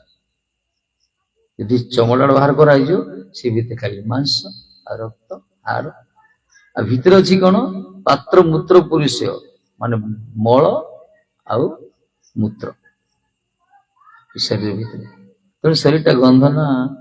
ଆମେ ଯେତେ ରାବିଡି କଚୁଡି, ଯେତେ ଭଲ ଭଲ ଜିନିଷ ଖାଇଲେ ମରିଗଲା ପରେ କି ଗନ୍ଧ ବାହାରେ? ମଡା ଗନ୍ଧ ବାହାରେ ନା। ଏହା ମଡା ଗନ୍ଧ। ଯଦି ଏତେ ଭଲ ଜିନିଷ ଖାଉଥିଲୁ, ଭଲ ଗନ୍ଧ ବାହାରିବା କଥା ଥିଲା। ତାର ତ ଶରୀରଟା ଦୁର୍ଗନ୍ଧ। ହାଡଟା କଣ ସୁଗନ୍ଧ ହବ? ନା ମାଂସଟା ସୁଗନ୍ଧ ହବ? ନା ମଳମୂତ୍ର ସୁଗନ୍ଧ ହବ? ସବୁ ଗନ୍ଧ ଜିନିଷ ସବୁ ଅଛି ବାହାରେ, ଚମଡାଟା ରଖାଯାଇଛି। ଆମେ ଏଥିପାଇଁ ପାଉଡର ଫାଉଡର ମାରୁଛୁ, କିଛି ନାହିଁ। ସେଣ୍ଟ ମାରୁଛେ, ପାଉଡର ମାରୁଛେ, ବିଭିନ୍ନ କସ୍ମେଟିକ ପ୍ରସାଧନ ବ୍ୟବହାର କରୁଛେ, ପରଫ୍ୟୁମ ଲଗାଉଛେ, ବିଭିନ୍ନ ଲୋସନ ଲଗାଉଛେ। ତା କାରଣ ହଉଛି ଶରୀରଟା ଗନ୍ଧ। ଯଦି ଶରୀର ଭିତରେ ସୁଗନ୍ଧ ବାହାରିଥାନ୍ତା, ଆମେ ଏସବୁ ବ୍ୟବହାର କରିନଥାନ୍ତା ନା। କିନ୍ତୁ ଆମ ଶରୀରଟା ପ୍ରତିଗନ୍ଧମୟ, ସେଥିପାଇଁ ଆମେ ସବୁ ବ୍ୟବହାର କରୁଛେ, କସ୍ମେଟିକ ବ୍ୟବହାର କରୁଛେ, ଯାହା ବି। कहले पिताश्री यही प्रकार शरीर तैयारी तेणु ये शरीर प्रति एत आसक्ति कहीं खाली से नुहे कहले रोग शोक विपाक करता रोग मंदिर माधुष जरा शोक विपाक करता जरा अशोक जरा माने वार्धक्य अवस्था अशोक एथिरे से सब आर्ति गिरुच शरीर बुढ़ा समस्त वार्धक्य अवस्था हो आ वार्धक्य अवस्था सब बड़ कष्ट है जो बयस बुढ़ा हो ना से बेसी कष्ट से हो वास्तव हसु सब क्यों पार्टी करते ना कौन ये से तो मना करो जरा शोक विपाक करता जरा और शोक तब वार्धक्य अवस्था हो तापर शोकाभिभूत हो सी शोकग्रस्त हो रोग शरीर कौन अच्छी रोग अच्छी शरीर एमती दिन दिन ये वार्धक्य हम आ दिन दिन ये शोकाभिभूत हो जहाँ प्रीति करुथ जहाँ भल पाथ से पाखे रही छाड़ी पड़ो धन छाड़ी पड़ो पुओ छाड़ी पड़ो समस्त परिवार त्याग कर परिवार शोकाभिभूत हो शेष रोग मंदिर रोगग्रस्त हो शरीर टाक आम जानूने वास्तव बड़ कष्ट है शरीर टाइम तैयारी देख हसी खुशी तो पिला बयस पड़ेगा केत वर्ष पड़ेब किंतु 60 वर्ष पर्यंत खाली गध घटेला खटी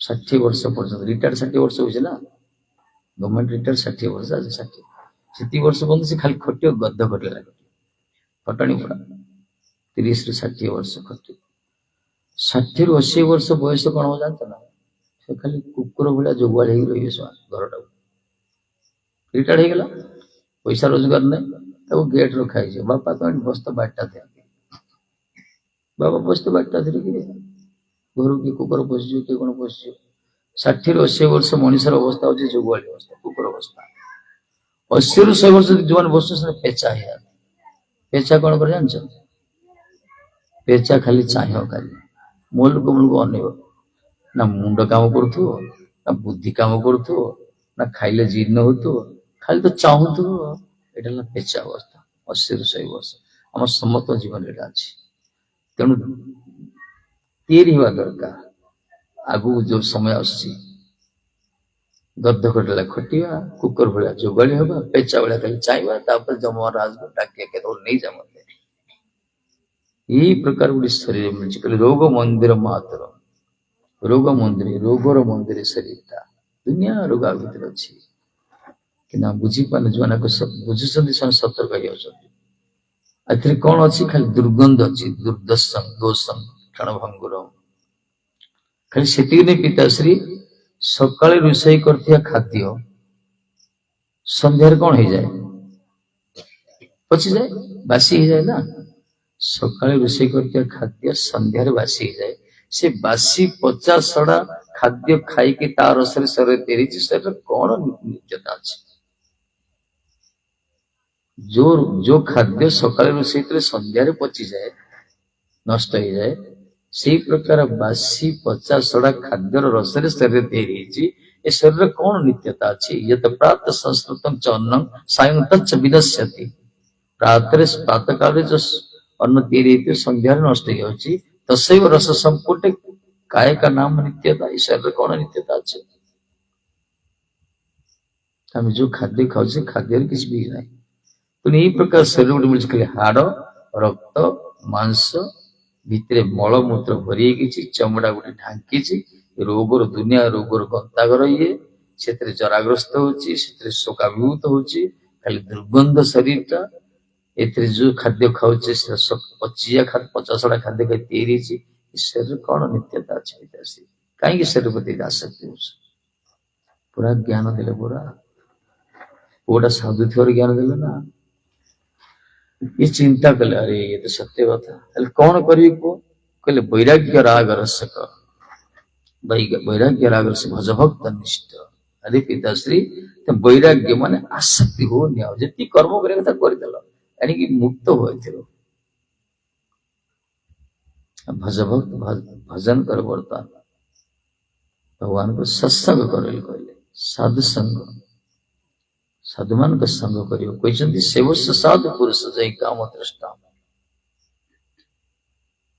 कहले साधु मान सेवा कर सत्संग कर कुआगला सत्संग गोटे प्रकार जो मैंने साधु संग करती से जीवन में बहुत किसी लाभ होता है भगवत प्राप्ति होता है जीवन सुधरीज से भगवान को जो मैंने चाहती प्राप्त होगा जीवन में साधु संग करती आ कौन सी रास्ता नहीं आम धन द्वारा आम बुद्धि द्वारा आम विद्या द्वारा आम पुरुषत्व द्वारा आम आईक्यू द्वारा आम बल द्वारा आम वैभव द्वारा आम कुलीनता द्वारा आम ऐश्वर्य विभूति द्वारा आम भगवान को वशीभूत कर भगवान एकमात्र अंतर्जामी अंतर्भाव देखती भाव गिराई से कौन सी जाति वर्ण धर्म किसी देखती बयस देखती किसी देखती हृदय भाव से देखती जार अंतर से मैंने प्रीति कर भल पाई शरणागति भगवान वशीभूत होती ये सब आसो कमी सत्संग कले सहित जापर साधु संग सब मिले भगवत साक्षात्कार वस्तु मिले आम तेणु आम सत मान कीर्तन कर सत्संग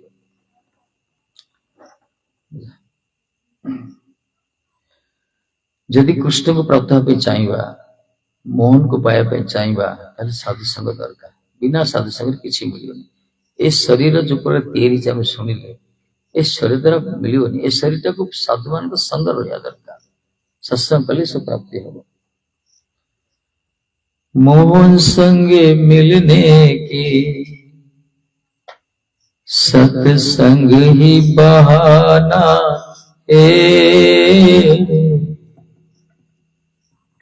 मोहन तेरे मिलने की सत्संग ही बहाना है श्याम संग मिलने की सत्संग ही बहाना है श्याम संग मिलने की सत्संग ही बहाना है मोहन संगे मिलने की सत्संग ही बहाना है मोहन संग मिलने की सत्संग ही बहाना है दुनिया वाले क्या जाने मेरा मन तो दीवाना है दुनिया वाले मेरा मन तो दीवाना दुनिया वाले क्या जाने मेरा मन तो दीवाना है दुनिया वाले क्या जाने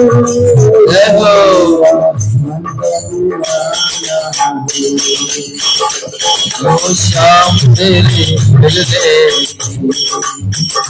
सत्संग ही बहाना है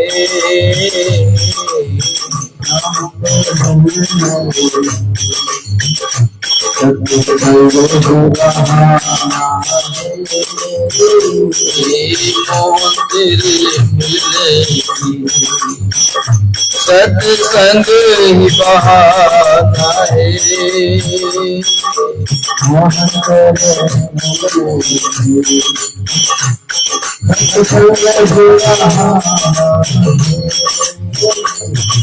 मथुरा में ढूंढ तुझे गोकुल में पाया है मथुरा में ढूंढा तुझे गोकुल में पाया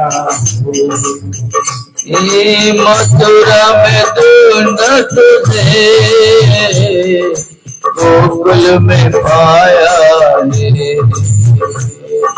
मथुरा में ढूंढा तुझे गोकुल में पाया वृंदावन की गलियों में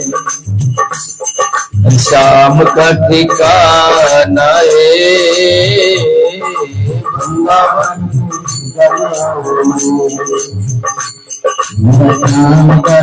जय हो शाम तेरे मिलने की सत्संग ही पाना है।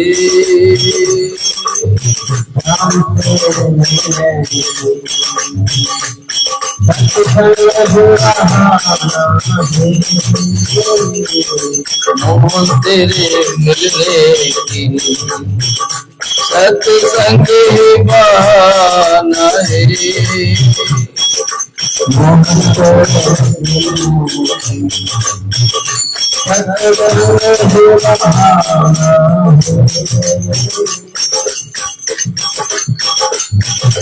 दुनिया में ढूंढा तुझे मंदिर में पाया है। दुनिया में ढूंढा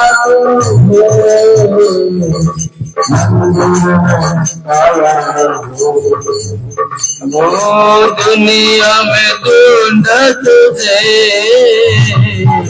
मंदिर में पाया रे।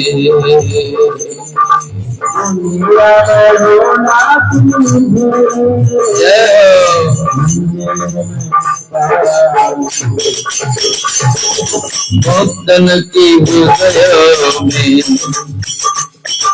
भक्तन की हृदयों में मेरी शाम का ठिकाना है। भक्तन की हृदयों में मेरी शाम का शाम तेरे मिलने की सत्संग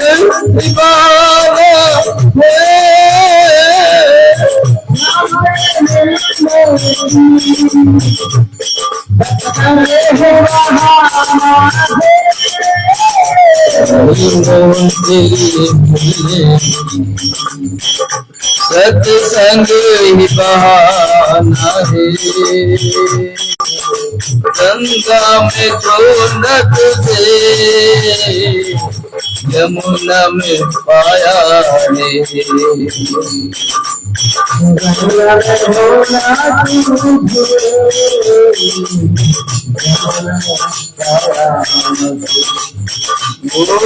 गंगा में छोड़ तुझे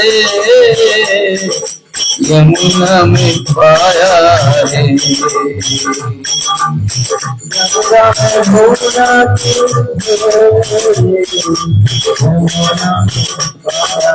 जय हो नदिया की लहरों मेरी शाम का ठिकाना है। नदिया की लहरों में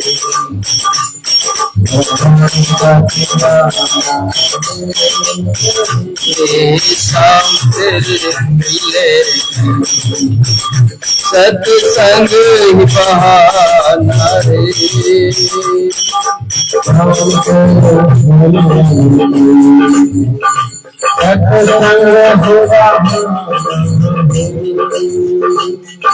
सूरज में ढूंढा तुझे चांदों में पाया रे।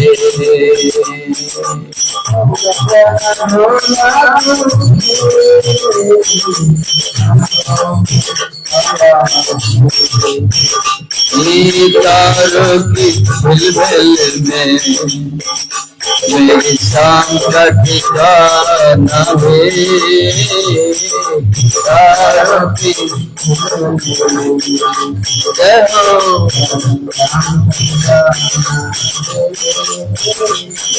शाम तेरे मिलने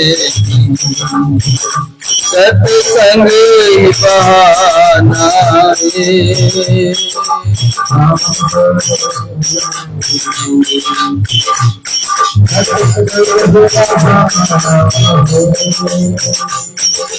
हरे कृष्णा कृष्णा कृष्णा हरे हरे हरे राम राम राम हरे हरे हरे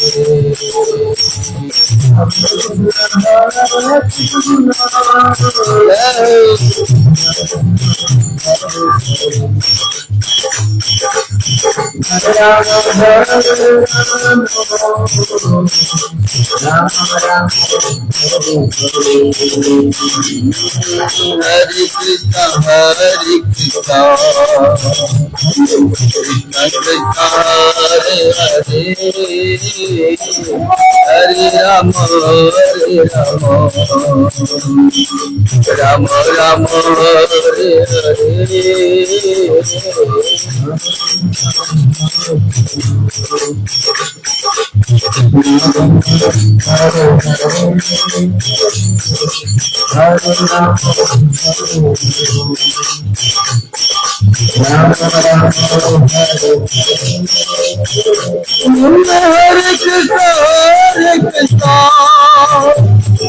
कृष्ण कृष्ण हरे हरे हरे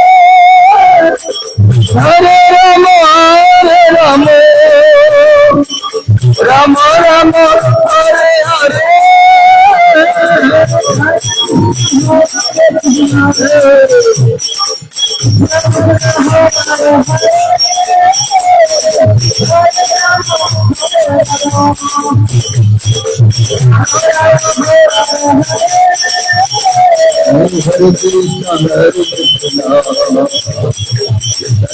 हरे हरे राम राम राम हरे हरे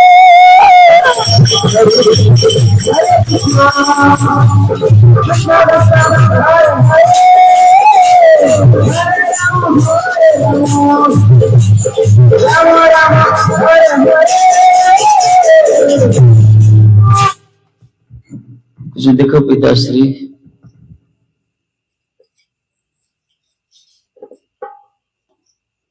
भजस्य धर्मं त्यज लोक धर्मान सेवस्य साधु पुरुषैः कामतृष्णा अन्यस्य दोष गुण चिंतनमास्य मुक्ता कथा रसमोहो नितरां पिबतम कहले धर्म भजस्य धर्म को भजन कर लोक धर्म को त्याग कर जिते प्रकार लोकाचार धर्म रही सब त्याग कर भगवान को चिंतन कर ए बयस होची भगवत चिंतन करिया पाई लोकाचार धर्म जिते करिया कथा तुम करि सारछ ए बयस रे केवल निजर भजन होची भगवान को भजन कर सेवस्य साधु पुरुष ही काम तृष्णा विभिन्न प्रकार कामना सब तृष्णा जो रही इस कामना तृष्णा को त्याग कर दियो साधु संग कर पिताश्री भजन कर बास से नुहे यार सत्संग करू तो अन्यर दोष देखु तो निंदा करू तो से नहीं अन्य दोष गुण चिंतन मास मुक्त अन्यर दोष देखियोनी अन्यर गुण भी देखियोनी से चिंता करियोनी कारी कथा चिंता करियोनी बस तुम सब कर्म निवृत्त हो चुपचाप बस भगवान को चिंतन कर कहीं तुम सब सारी सारी आ किसी करिया दरकार नहीं से कौन करियो पीब तो रस जो गला भागवत साधु मुख विगलित भगवान कथा रूप मकरंद रस पान कर नितरांग पीबतम यही हूँ तुम जीवन कर्तव्य बापा जो पचारे मुझे कौन करी से कहले तुम कुआड़े आत्महत्या करने कथा छाड़ दियो आत्महत्या महापाप कि सब कर्म कर सारछ एणिकी तुम कर्तव्य हूँ भगवान को चिंतन कर साधना संग कर छाड़ दियो समस्त निज निज कर्म अनुसार यही कथा सुनला पर आत्मदेव भाविले जा हो ठीक सजेशन ठीक परामर्श मिलला कहले कार दोष देखिबनी कार गुण अन्यश्च दोष गुण चिंतन मास मुक्त अन्य दोष देखिबनी कि अन्य गुण देखिबनी बस कार प्रशंसा करिया दरकार नहीं कार निंदा करिया दरकार नहीं तुम कम कथा कहो भगवान कथा कहो सुनियो विशेष भगवान कथा सुनियो सब प्रकार कामना वासना दूर होगी तुम निजर भजन बस कर यही प्रकार जो मैंने करती जीवन सार्थकता आसे पिताश्री बहुत भल लगला पुअर कथा शुणी सी चलले हरिद्वार चलले घर छाड़ी पड़े गले से गले 10 स्कंद सब पाठ कले गंगा स्नान कले किसी दिन से रहिले भगवधाम से जाए भगवान पाखर गोलोक आसला वही भगवान कर विमान आसला स्वशरीर नहीं गले सी जेतले स्वामी चलीगले पिता चलीगले सेतले गोकर्ण रूपी पुत्र आउ से घरे रहिलानी कारण पिता जने भल लोक थिले सज्जन थिले बापा को देखिया पे से घर को बेले बेले आसुथिले बाकी माटा तो खळ आउ भाईटा तो आउरी दुष्ट तो से प्रकार घरे ताकर आसियार किसी कारण नथिला सेते से घर को आसिले ने से भी ताकर रास्ता देखले पर परिव्राजक ही चली पळेले पर बाहर को एबे वर्तमान रहिले के माटा पोड़ा माँ पूरा दुष्टा पोड़ा तो पूरा मध्य पोड़ा तेणु बर्तमान बापा गोटे बंध होते बापा चलीगले बर्तमान पोड़ा को पूरा पूरा ट्राफिक क्लियर पूरा राति पूरा पेटे माताल खाई आसे माँ को पिटियो प्रहार करियो जहा से दे कोई से बिचारे माँ कौन करू सोना रूपा जहा तेरे नाक कान बाहर कर देला सब दिन राति माँ को से पिटियो आ माँ को जे प्रहार करती बापा माँ को ताकर नरक कौन जानछ ना गोटे नरक अच्छी शुणी तो भागवत वर्णना गोटे नरक अच्छी से नरकर ना कालसूत्र नरक से नरकटा हूँ 10,000 योजन गोटे तंबार फिल्ड आम फिल्ड माटी अच्छी से माटी फिल्ड ना फिल्ड हूँ तंबार 10,000 योजन विराट प्रस्थ गोटे अच्छी पड़िया गोटे अच्छी फिल्ड तंबा से तलु से अग्नि संजोग होती उपटे प्रचंड मार्तंड मार्तंड ताको गला मध्यकाल मध्य दिवस्य सूर्य को मार्तंड कहगला ठीक मिड डे जाओ कहला मध्याह्न समय सूर्य को से पूरा प्रखर सूर्यर किरण पछपटू तलपटू पूरा अग्नि लेलिया शिखा एथिरे से तंबार 10,000 जन तंबा फील्ड पूरा नाली टक टक पूरा फुटुथो पूरा पूरा गरम एठी सेमान को छड़ा जाए धक्का दी बाहर करा जाए से दौड़े बोली से भीतर से गुड़ देला फुटुथो पूरा खाली माल बापाल चिंता करतो जाऊ तो पड़ी गल ताऊ कोरोना माड़ चाबुक प्रहार तो पानी भी दिया जाए से बिचारा सेठी दौड़ुथो खाली केते वर्ष ता शरीर जति लोम थिवो लोकड़ा मरिला पर जति लोम थिवो सेति 1000 वर्ष से नरक सेठी को मान जानती जानछो समते जाई पर योग्यता थिवार अछि ना ए प्रकार एत बड़ नरक जे होई को मान जानती जो बापा को मारती माँ को मारती गुरुजन को मारती वयस्क मान को उल्लंघन करती उद्वेग दियंती जो माने से माने जानती बड़ मान को जो माने कष्ट दौरान जो मान पे अन्य आखिर लुह झरे जो सम्मान कौन जानी ना से प्रकार लोक जाको से जो ऊपर को निया जाए से देहरे जेती लोम थिला सेती 1000 वर्ष से खाली कष्ट पाए खाली दौड़ुथो बेचारा अच्छा प्रश्न उठे नरक को जाउची के आमे तो मरी गले मशान फोपड़ा होउची नाइ मशान देहटा सिना फोपड़ा हो जो सूक्ष्म शरीरटा मनटा जीव सेठी सूक्ष्म आउट शरीर अच्छी मन बुद्धि अहंकार सी कष्ट भोगी से शरीरटा से जीव ताकू कष्ट कर आमे खाऊचे आनंद पाउची कि मनटा आनंद पाउची ना आमे जहा आखि देखुची आखि देखले आखिर किसी हम मनटा आनंद पाइब तेणु मन ही सुख दुख भोग करुचे ये गोटे शरीर गोटे मनटा गोटे सूक्ष्म शरीर से शरीरटा सब किसी यातना शरीर कहला से नरक उपर को जाए से 1000 वर्ष से कष्ट पाए एणु केबे कौन सी बापा माँ को कष्ट दबानी बड़ मान को कष्ट दबानी आमे एमती किसी कर्म करवानी आमरी कर्म पे अन्य मान आखिर लुह झरी तेणु भले का आखिरे तमे का मुहरे हस न फुटाओ कि लुह झराओनी भले का उपकार न करो कि अपकार करनी भले का प्रशंसा न करो कि निंदा करनी का ये प्रकार जीवन साइलेंट आज जो मन अन्य को प्रशंसा करचंती अन्यर उपकार करचंती अन्य मुखरे हस फुटाउचंती से महात्मा बड़ पार तेणु भूल रे मान को उल्लंघन को बड़ मान को जो उल्लंघन करती गति प्रकार होता है तेणु ये बिचरा धुंधुकारी सब माँ को प्रहार कर माड़ा भी दुष्टा केते माड़ खाइब से डेली डेली राति आसो से खाली पेटे पी आस पिटियो बड़ कष्ट आज्ञा से घरे देखिया लोग देह जलियो माँ बिचारी चित्कार करथो पोड़ा खाली पिटुथो से माड़ खाई से माड़ा कौन कला जानछ ना से कुओ गोटे थिला से कुओ रे डेंगी मरीगला बारी पटू कुओ गोटे थिला ଆତ୍ମହତ୍ୟା କରିଦେଲା। ଆଚ୍ଛା, ବାପା ତାଙ୍କର ବୈକୁଣ୍ଠ ଧାମକୁ ଗଲେ କିନ୍ତୁ ମା ତାଙ୍କର ଆତ୍ମହତ୍ୟା କଲେ। କେମିତି ହେଲା? ବାପା ଗୋଟେ ପୁଅର ସଙ୍ଗ କଲେ, ମା ଗୋଟେ ପୁଅର ସଙ୍ଗ କଲେ। ବାପା କୋଉ ପୁଅର ସଙ୍ଗ କଲେ? ସାଧୁବତ ପୁତ୍ରର ସଙ୍ଗ ଲାଭ କଲେ। ତାଙ୍କ ବାପା ତାଙ୍କର ପୁଅଟା ଗୋକର୍ଣ୍ଣ ସାଧୁ ଥିଲା, ତେଣୁ ଗୋଟେ ସାଧୁବତୀ ପୁତ୍ରର ସଙ୍ଗ ଲାଭ କରିବାରୁ ସେ ସଦ୍ଗତି ଲାଭ କଲା। କିନ୍ତୁ ଦୁଷ୍ଟ ପୁତ୍ରର ସଙ୍ଗ ଲାଭ କରିବାରୁ ମାଙ୍କର ଅଧଗତି ହେଲା, ନରକଗାମୀ ହେଲା, ଆତ୍ମହତ୍ୟା କଲେ। ତେଣୁ ବୁଦ୍ଧିମାନ ତାକୁ କହିଲା, ଯୋଉମାନେ ସତ୍ ପଥରେ ଅଛନ୍ତି ସେମାନଙ୍କର ସହିତ ଆମର ମିଳାମିଶା କରିବା ଦରକାର। ବାକି ଫର୍ମାଲିଟି, ଖାଲି ଆଦାନ ପ୍ରଦାନ ବ୍ୟବହାର କରିବା, ତାଙ୍କ ସହିତ କୌଣସି ନାହିଁ। କିନ୍ତୁ ସେମାନଙ୍କ ସହିତ ବେଶୀ ମିଳାମିଶା କରିବା, ବେଶୀ ପ୍ରୀତି କରିବା, ବେଶୀ ସେବା କରିବା, ଯୋଉମାନଙ୍କର ପାଖରେ ବସିଲେ ଯୋଉମାନଙ୍କର ଆମର ବୁଦ୍ଧିର ବିକାଶ ହବ, ଆମର କଲ୍ୟାଣ ହବ, ଆମକୁ ସତ୍ ମାର୍ଗ ଦେଖେଇବେ, ପଥ ଦେଖେଇବେ। ଆଉ ଯୋଉମାନଙ୍କ ପାଖରେ ବସିଲେ ଆମକୁ ଦୁର୍ବୁଦ୍ଧି ମିଳିବ, ଶୈତାନ ବୁଦ୍ଧି ଦେବେ, ଆମକୁ ଟାଣି ଟାଣି ଖରାପ ପଥକୁ ନେବେ, ସେଇ ପ୍ରକାର ଲୋକ ସହିତ ବସି ଆମ ଲାଭ କଣ? ସମୟ ନଷ୍ଟ, ସେଥିରେ ଜୀବନଟା ନଷ୍ଟ ହେଇଯିବ। ତେଣୁ ଉତ୍ତମ ସଙ୍ଗେ ସଙ୍ଗ ଯାହାର ସେ କର ଉତ୍ତମ ଆଚାର। ସଙ୍ଗ ବଡ, ଜୀବନରେ ବଡ। ସଙ୍ଗ ଦୋଷ ବଡ ପ୍ରଭାବ। ଯିଏ ଯେମିତି ସଙ୍ଗ କରିବ, ଜୈସା କରେ ସଙ୍ଗ ऐसा ଚଢେ ରଙ୍ଗ, ରଙ୍ଗ ଚଢିଯିବ। ସେଥିପାଇଁ ସଙ୍ଗ ମିଶୁଛେ, ବୁଦ୍ଧି ବିଚାର ମିଶିବା ଦରକାର। ତେଣୁ ମାର ତ ଅଧଗତି ହେଲା। ବର୍ତ୍ତମାନ ମା ମରିଗଲେ, ବାପା ପଳେଇଲେ, ଭାଇ ବି ନାହିଁ, ଧନ୍ଦୁକାରୀ ବର୍ତ୍ତମାନ ପୁରା ମଇଦାନ ଖୋଲା। ଘରର ମାଲିକ ସେ, କିଛି ନାହିଁ, ଘରେ କବାଟ ଝରକା ବି ନାହିଁ, ସବୁ ବିକି ଖାଇ ଦେଇଛି। ଶେଷରେ ସେ କଣ କଲା? 5ଟା ବେଶ୍ୟାକୁ ନେଇ ଆସିଲା। ବଡ ବଡ ବେଶ୍ୟା ସବୁ ନେଇ ଆସିଲା, ଘରେ ରଖିଲା।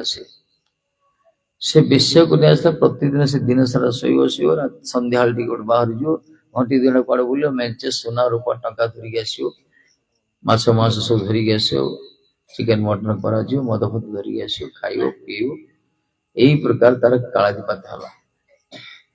ଦିନେ ସେ ବେଶ୍ୟାମାନେ ଚିନ୍ତା କଲେ, ଇଏ ତ ଖାଲି ପେଟେ ପିଇକି ଜିନିଷ ଶୋଉଛି, ସୂର୍ଯ୍ୟାସ୍ତ ହେଲା ପରେ ବାହାରୁଛି, 2-3 ଘଣ୍ଟା କୁଆଡେ ବୁଲି ସବୁ ଟଙ୍କା ଫଙ୍କା ଧରିକି ପଳେଇ ଆସୁଛି, ବୋଧେ ଚୋରି କରିକି ଆଣୁଛି। ଆଉ ଏ ଚୋରି ହିଁ କରୁଥିଲା।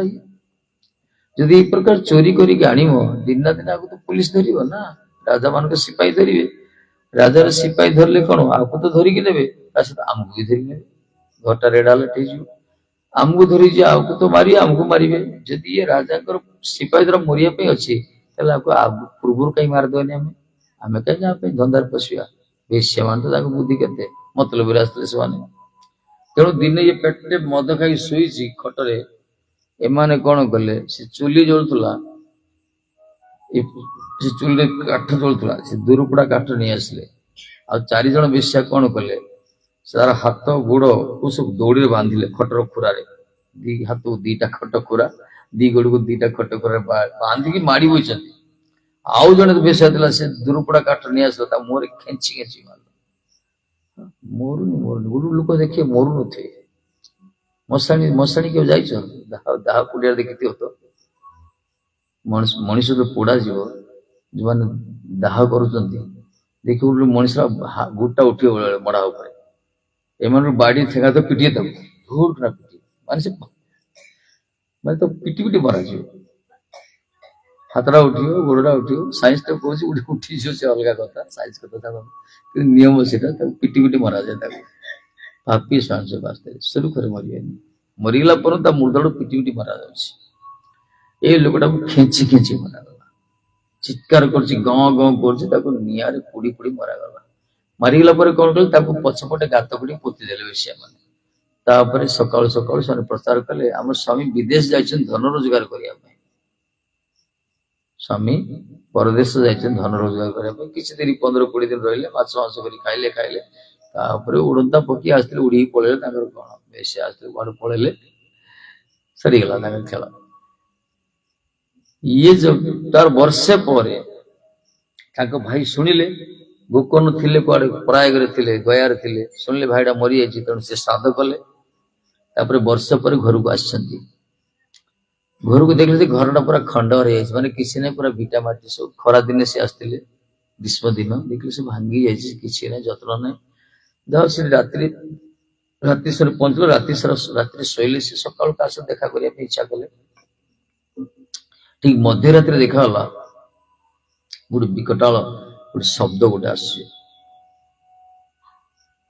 खाली गोटे गर्जन आस कथा शुभुनी शब्द देखिले गोटे हाथी गोटे आसला घोड़ा हला तापर धीरे धीरे गोटे इंद्र भाया रूप होगला तापर विराट राक्षस रूप होगला किसी कहवाई चाहूँगी किंतु कही पारनी ये तो गोकर्ण महात्मा थे बुझी पारे ये किसी गोटे ब्रह्म राक्षस गोटे अशरीरी गोटे प्रेतात्मा बोधे ये किसी अभिशप्त आत्मा गोटे ये अच्छी किसी कहवाई चाहूँगी तेणु ये कौन कले जल को अभिमंत्रित कले मंत्र कर मंत्रपुत जल को निक्षेप कले जो मंत्रपुत जल स्पर्श है से ब्रह्म राक्षस कथा कह शक्ति आसला सी कहले कहले भाई मुझे तुमर भाई धुंधुकारी दुर्भागा देख कि प्रकार मोर को ब्रह्म राक्षस ना कोड़ी बसिले डाल डाल डाल छिड़ी जाऊँगी पानी पीवा बोले पानी सुखी जाऊँगी सारा पृथ्वी मोर कोड़ी स्थान ना जीवन गति प्रेत जोनि गोटे अच्छी मरला प्रेत जोनि जो मैंने आत्महत्या कर विधाता आमर परमय लिखी 80 वर्ष 100 वर्ष जो एक्सीडेंट रे मरुचन सब आ केते सब आत्महत्या कर दौरान परमय पूर्व मरुचन से माने आउ जो धर 40 वर्ष जन मरीगला 60 वर्ष 80 वर्ष परमय 60 वर्ष परमय और 20 वर्ष बंची था से कड़े जीव जो आत्महत्या करता से 20 वर्ष प्रेत जन्म प्रवेश कर अशरीर जन्म मिल कौन धरती तांत्रिक भाई मान धरती जो गुणी गाड़ी जन करती से मंत्र फंत्र पढ़ुते देखिए विद्या अच्छी देखिए सो अशरीर जहाँ बोलते कब्जा करिए कौन गोटे फुरुआ भर रखिए बांधिक रखिए प्रेरण कर जा अमुक लोग तो सवार हो विश्राम हो घर चोरी करे यही 20 वर्ष खटे तांत्रिक माने तंत्र विद्या फल से अशरीर प्रेतात्मा को प्रयोग करिए अन्य लोग नष्ट करने यही प्रकार जीवन तार न गन गले माड़ तो कष्ट दिया तेणु आत्महत्या महापाप कहुई बुद्धिमान लोग सब करते ये तो आत्महत्या करता तो मरा जाता जहाँ भी तेणु आर अशरीर ब्रह्म राक्षस रूप होता गोकर्ण कहला अरे भाई मुझे तुमको तो श्राद्ध देती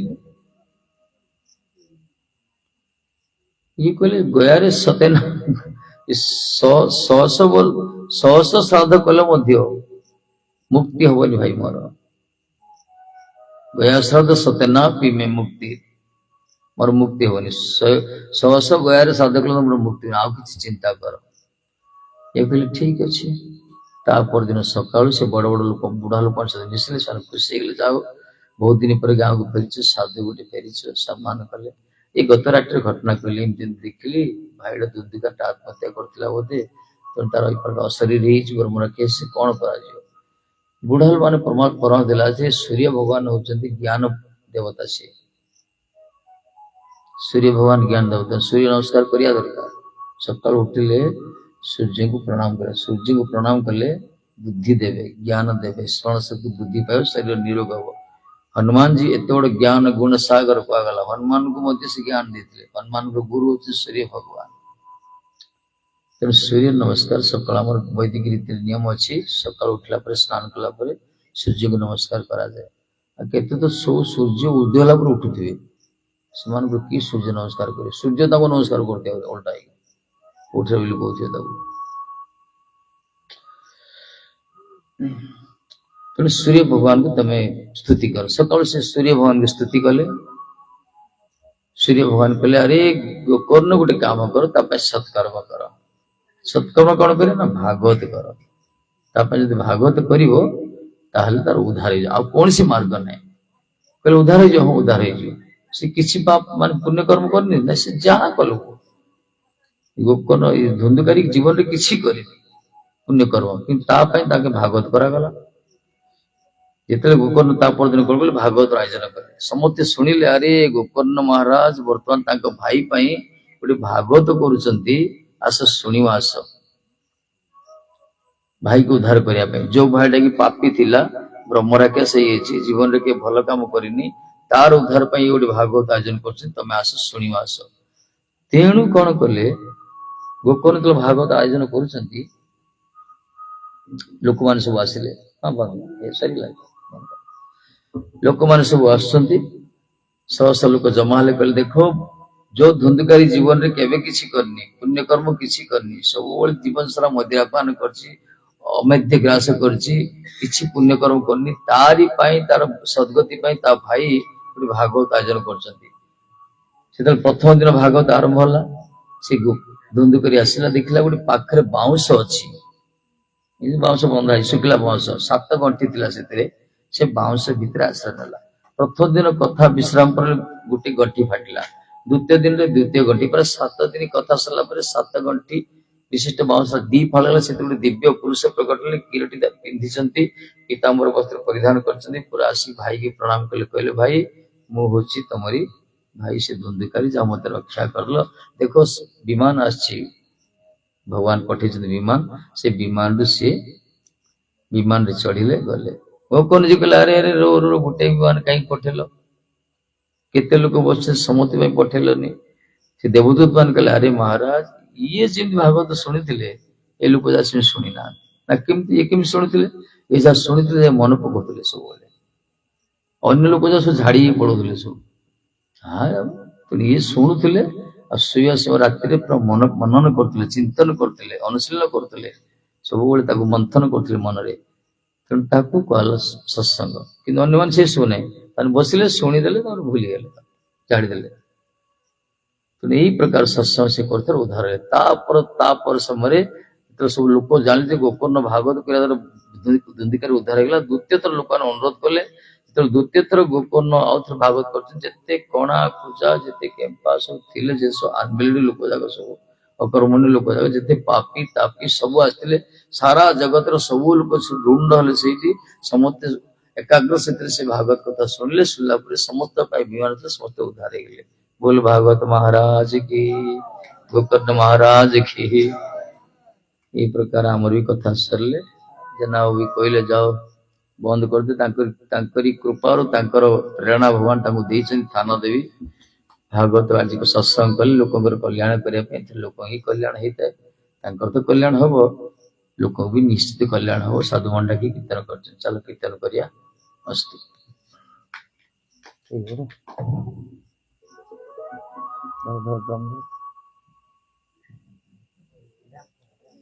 श्री राधे उठी पड़ो, आठु घंटी पेन ହେଇଛି। ଗୋପନ ଅଭିଯାନରେ ଭାଗ ସପ୍ତାହ ହେଇଗଲା, ଗୋପନ ଅଭିଯାନରେ ଭାଗ ସପ୍ତାହ ହେଇଗଲା। ଶୁଣୁଛନ୍ତି ଛୁଆ ଖାଲି ନାଚିବା ପାଇଁ ଆସିଛନ୍ତି।